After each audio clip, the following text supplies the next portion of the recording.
नमस्कार दोस्तों। सहायक कुल सचिव एवं विभागीय परीक्षा जो कि उत्तर प्रदेश लोक सेवा आयोग द्वारा आयोजित की जाती है, इसके एक सिलेबस जो यात्रा भत्ता संबंधी है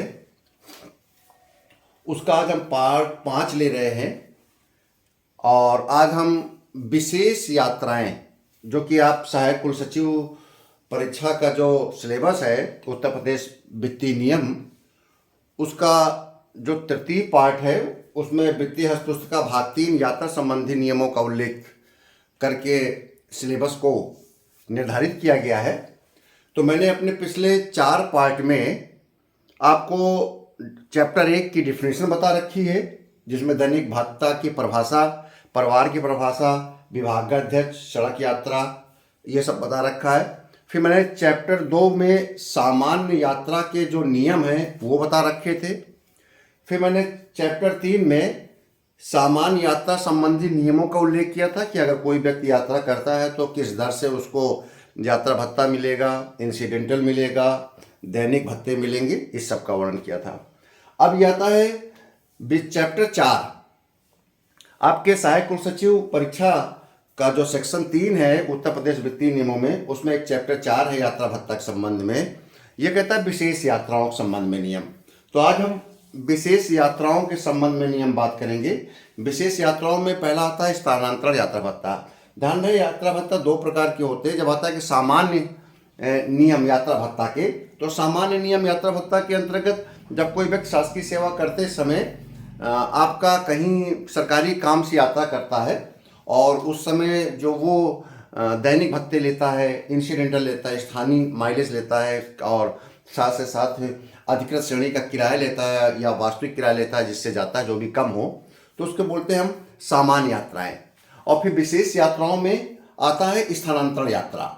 जब हम स्थानांतरण यात्रा करते हैं या विभागीय परीक्षाओं के लिए में भाग लेने के लिए यात्रा करते हैं या प्रथम नियुक्ति पर यात्रा करने के लिए करते हैं या निलंबन होने या किसी जांच के लिए जब हम यात्रा करते हैं अपना गवाही देने के लिए, तो विशेष यात्राएं के अंतर्गत आता है।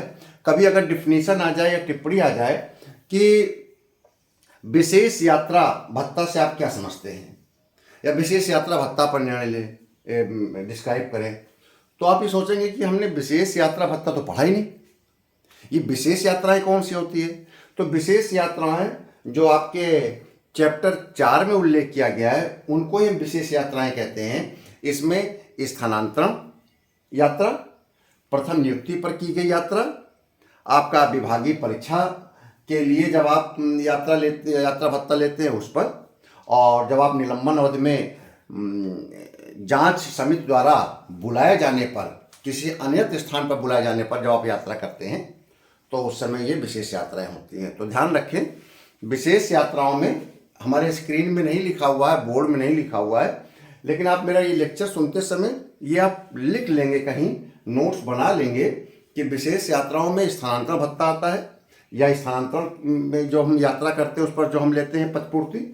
दूसरा, जब हम किन्हीं किन्हीं दशाओं में सरकार अगर अनुमति देती है तो प्रथम नियुक्ति के लिए जब हम जाते हैं तो उस समय जो यात्रा का बिल लेते हैं, सामान्यतः प्रथम नियुक्ति में यात्रा भत्ता नहीं मिलता है, लेकिन अगर शासन अनुमन्य करता है तो ऐसी दशा में होता है, वो विशेष दशाएं हैं।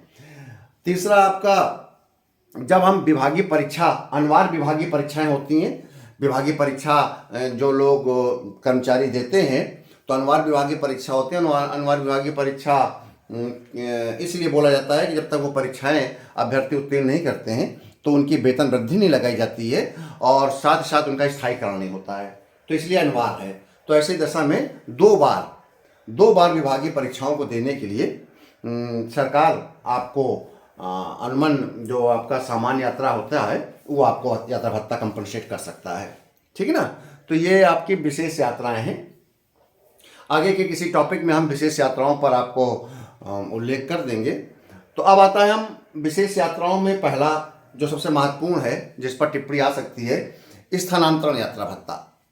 स्थानांतरण यात्रा भत्तों, आपको पता ही है कि स्थानांतरण यात्रा भत्ता तभी दे होगा जब आप जनहित में आपका स्थानांतरण हुआ है। अगर आपके स्वयं के अनुरोध पर हुआ है तो आपको स्थानांतरण यात्रा भत्ता दे नहीं होगा।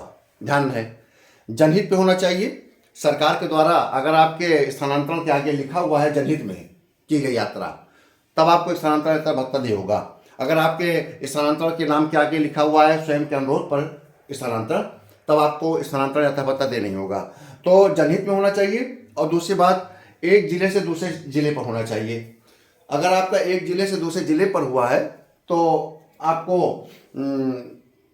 कंपोजिट ट्रांसफ़र ग्रांट मिल जाएगा। रेलवे या सड़क यात्रा से स्वयं परिवार के लिए यात्रा भत्ता मिल जाएगा। घरेलू सामान की ढुलाई के लिए भी यात्रा भत्ता मिल जाएगा। यदि आप सरकारी वाहन, यदि आप अपना निजी वाहन रखते हैं यदि या आप वाहन रखने के अधिकृत अधिकारी हैं, तब आपको अपने वाहन के भी आवागमन के लिए आपको व्यय प्रतिपूर्ति मिल जाएगी। यानी कि स्थानांतरण यात्रा भत्ता तभी दे होगा जब व्यक्ति जनहित में ट्रांसफ़र किया गया हो, कार्मिक का जनहित में ट्रांसफ़र किया गया हो। अगर उसका जिले के अंदर ही ट्रांसफ़र हुआ है, यानी कि कार्यालय में बदलाव कर दिया गया है, तब उसे केवल पैकिंग भत्ता मिलेगा। तो ध्यान रहे, ट्रांसफ़र टीए बिल में एक आता है कंपोजिट ट्रांसफ़र ग्रांट। कभी कभी टिप्पणी आ जाती है कि कंपोजिट ट्रांसफ़र ग्रांट क्या है, एकमुश्त स्थानांतरण भत्ता।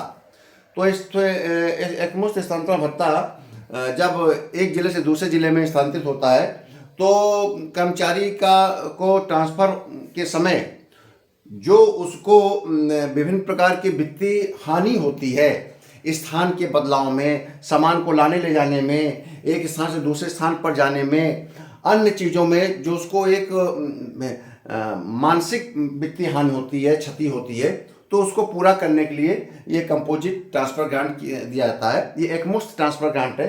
ये माना जाता है कि जो भी उसको टूट फूट, आने जाने, बदलाव में जो उसको धन का व्यय होगा, उसकी पूर्ति के लिए हम एकमुश्त दे देते हैं। तो कंपोजिट ट्रांसफ़र ग्रांट की डिफिनीशन में आप केवल इतना ही लिखेंगे कि यह एक जिले से दूसरे जिले में स्थानांतरित होने पर होता है। इसमें मूल वेतन, पे मैट्रिक्स में प्राप्त वेतन का 40% के बराबर धनराशि देय होती है। अगर किसी व्यक्ति की पे मैट्रिक्स लेवल पे 80,000 रुपये अगर उसका वेतन बन रहा है तो 32,000 रुपये उसको एकमुश्त दे दिया जाएगा, कंपोजिट ट्रांसफ़र ग्रांट। ठीक है, तो ये एकमुश्त धनराशि हो गई। और इसके साथ ही साथ उसको और उसके परिवार को आने जाने का किराया भी मिलेगा। लेकिन ये किराया एकमुश्त नहीं मिलेगा जब तक आप किराया में यात्रा नहीं करेंगे और यात्रा के साक्ष्य के रूप में आप अगर टिकट नहीं लगाएंगे तो आपको यात्रा भत्ता नहीं मिलेगा। कंपोजिट ट्रांसफ़र ग्रांट तो एकमुश्त मिल जाएगा। ये माना जाएगा स्थानांतरण हो गया है तो अब आप चले गए दूसरी जगह पर, ये तो एकमुश्त मिलेगा। लेकिन रेलवे या सड़क से यात्रा करने पर आपको तभी दिया जाएगा जब आपने यात्रा पूर्ण किया हो। ठीक है ना। तीसरा है घरेलू सामान की ढुलाई। घरेलू सामान की ढुलाई में भी आपको अनुमान होगी। लेवल 9 से ऊपर आपको है, आप अधिकारी लेवल 9 या उससे ऊपर तो 6,000 किलोग्राम तक आपको सामान ले जाने का अधिकार होगा। लेवल 7 और 8 के हैं तो 3,000 किलोग्राम, 5 और 6 के हैं तो 2,500 किलोग्राम, और 5 से कम लेवल के कर्मचारी अधिकारी हैं तो 1,250 किलोग्राम। अब ये दर क्या है? दर वही होगी जो कि रेलवे विभाग के द्वारा आपको एक निश्चित शुल्क जमा करने पर वो आपको दे देते हैं कि किस रेट से सामान की ढुलाई है। तो आप रेलवे से ले जाते हैं तो आपको पूरा रेलवे का भाड़ा का आपको मिलेगा ही मिलेगा। लेकिन लोग करते क्या है कि रेलवे के भाड़ा लेते हैं और सड़क मार्ग से अपने सामान की ढुलाई करते हैं। तो आप यह भी कर सकते हैं कि आप रेलवे की दर पर सड़क मार्ग से ढुलाई का आपको अधिकार है, यह अनुमान दिया गया है। मान लीजिए आप परिवार के साथ नहीं जा रहे हैं, ट्रांसफ़र होकर अकेले ट्रांसफ़र होकर जा रहे हैं, तब आपको अनुमान आपका भार है उसका 2/3 भार ले जाने का अधिकार है आपको। उस पर आप अपना भाड़ा ले सकते हैं, सामान ले जा सकते हैं। यानी कि आप अगर लेवल 9 या उच्च के अधिकारी हैं और 6,000 किलोग्राम का आपको अधिकार है तो 2/3 भाग उसका आएगा 4,000 किलोग्राम। 4,000 किलोग्राम का अधिकतम भार तक आप सामान अपने साथ ले जा सकते हैं और उस पर जो भाड़ा होगा वो वास्तविक भाड़ा या रेलवे का भाड़ा जो भी कम होगा वो आपको दे दिया जाएगा। ठीक है। ढुलाई की दरें रेलवे द्वारा निर्धारित होती है। मान लीजिए आप एक ही जिले पर ट्रांसफ़र हो रहा है तो आपको केवल पैकिंग भत्ता मिलेगा। मान लीजिए लखनऊ में आपका ट्रांसफ़र हुआ, एक कार्यालय से दूसरे कार्यालय हुआ है, तो आपको केवल, और आपको जगह बदलनी पड़ रही है ट्रांसफ़र होने के बाद, तो आपको पैकिंग भत्ता मिलेगा। पैकिंग भत्ता क्या है, अगर लेवल 6 यानी 4200 गेट पे या उससे ऊपर के हैं तो 3000 रुपये एक मुश्त मिल जाएगा कंपोजिट ट्रांसफ़र ग्रांट के स्थान पर। आप बिल बना के देंगे, आप कंपोजिट ट्रांसफ़र ग्रांट के स्थान पर लिख देंगे 3000 रुपये पैकिंग भत्ता, और लेवल 6 से नीचे है तो 1500 रुपये आपको पैकिंग भत्ता मिल जाएगा। ये स्थानीय है, जिले के अंदर का ट्रांसफ़र हुआ है, ठीक है। दूसरी बात, एक बात और ध्यान रखिए, रेलवे या सड़क यात्रा जब आप परिवार सहित करते हैं तो देखा होगा आपने, सामान दर पर जब आप यात्रा करते हैं तब आपको इंसिडेंटल और आपको लोकल किराए में मिलता है, यानी कि घर से स्टेशन और स्टेशन से गंतव्य स्थान का भी आपको मिलता है। इसमें यात्रा में केवल ट्रेन का या बस का आपका किराया मिलेगा, आनुषंगिक इंसिडेंटल नहीं मिलेगा, और आपको स्थानीय किराया नहीं मिलेगा, जो कि 10 रुपये प्रति किलोमीटर की दर से घर से स्टेशन और फिर जहां जा रहे हैं वहां पर स्टेशन के उतरने से मुख्यालय या नए घर तक का किराया नहीं दिया जाएगा। केवल यात्रा में जो किराया लगा है ट्रेन या बस का, और उस अधिकृत श्रेणी के नीचे का ही किराया मिलेगा। मतलब कि किराया दिया जाएगा आपको अधिकृत श्रेणी ट्रेन का, और आप बस से जा रहे हैं तो उस अधिकृत श्रेणी से कम आपका किराया होना चाहिए, ठीक है। तो आप समझ गए कि स्थानांतरण यात्रा में कंपोजिट ट्रांसफर ग्रांट, रेलवे सड़क से यात्रा आपको घरेलू सामान की ढुलाई में निम्न दरों पर, और यदि कोई व्यक्ति कर्मचारी अपना वाहन रखता है तो उसको भी आप रेलवे के दरों पर ले जा सकते हैं, बशर्ते आप अधिकारी हों वाहन को रखने के, ठीक है ना। स्थानांतरण की दशा में सरकारी कर्मचारी अपने परिवार व सामान को कारमुक्त होने के 1 माह पूर्व तक अथवा 12 माह के अंदर तक ले जा सकता है।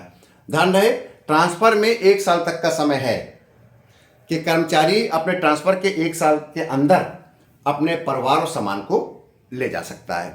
वो चाहे तो नए स्थान पर ज्वाइनिंग कर ले और 1 साल के अंदर अपने परिवार और सामान को ले जाएगा और बिल प्रस्तुत करेगा यात्रा भत्ता का और सामान का, तो भुगतान कर दिया जाएगा, ठीक है। तो इस आपके वीडियो पर केवल यहीं तक हम सीमित रहेंगे। अन्य वीडियो में हम विशेष यात्राओं के संबंध में अन्य यात्राओं पर डिस्कस करेंगे। बहुत बहुत धन्यवाद।